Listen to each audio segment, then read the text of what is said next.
We thank you for your welcome on this wonderful Lord's Day. Thank you for the beautiful music we have just heard you sing. I am Pastor Warren H. Stewart Sr., Senior Pastor of the First Institutional Baptist Church in Phoenix, USA. Pasiteri mukuru wa itorero ry'ababatista First International Baptist Church muri Amerika. We are here today to organize FIBC of Rwanda. Bari inaha kugira ngo borganize FIBC mu gihugu cyacu cy'u Rwanda. To ordain deacons for FIBC of Rwanda. Kugira ngo babe basengere abadiakoni ba hano mu Rwanda mu itorero ryaho.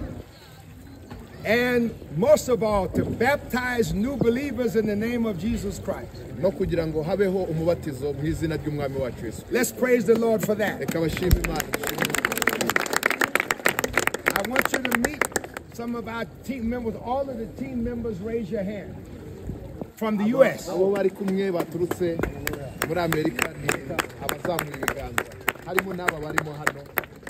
There are 11 of us from the U.S. My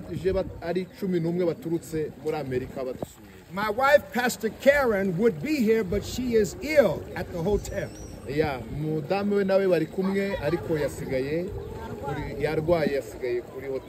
So please pray for her.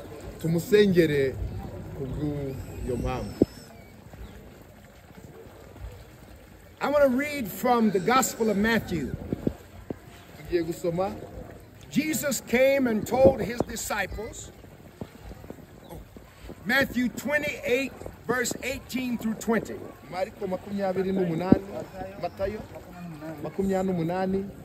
Jesus came and told his disciples,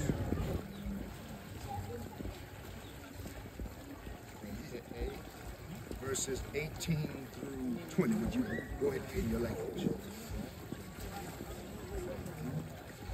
18, 19, and 20. Yes, 18, 19, and 20. Muri Matayo ibice 28 dore ku murongo wa 18.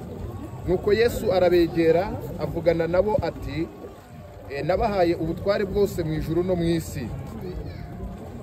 Nuko mugende muhindure abantu bo mu mahanga yose abigishwa mubabatize mu izina rya Data wa twese n'Umwana n'Umwuka wera. Mubigisha kwitondera ibyo nababwiye byose kandi dore kandi ndi kumwe namwe iminsi yose kugeza imperuka y'isi. Amen. Amen. Yes, Jesus Christ told us Yesu Kristo yaratubwiye to baptize new believers in him kubatiza abantu from all over the world. bo mu isi yose. And that's why we're here today. Niyo mpamvu bari hano uyu munsi. Let's thank God for all of the baptismal candidates. Let's thank God for all of the Reka dushime Imana kubera abangaba bari buze kubatizwa uyu munsi. All right. We are going to begin. My sister is going to read the name. When your name is called, come and make your way in the pool. uwo bagiye kujya bavuga izina turajya tumufasha kugira ngo amanuke tubatizwe.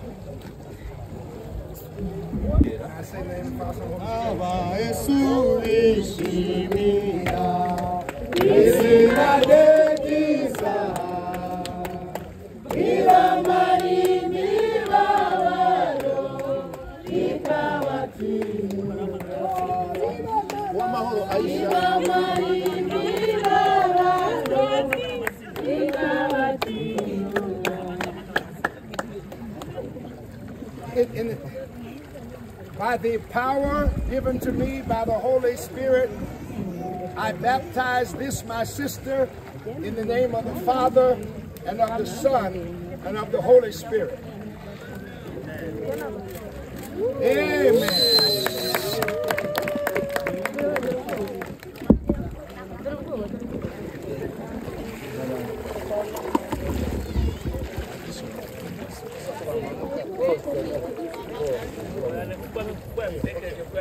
In obedience to the command of our Lord Jesus Christ, we baptize our sister in the name of the Father, and of the Son, and of the Holy Spirit. Amen. Mu butware baba barahawe n'Imana baba bemeye kumubatiza mu izina rya Data wa twese.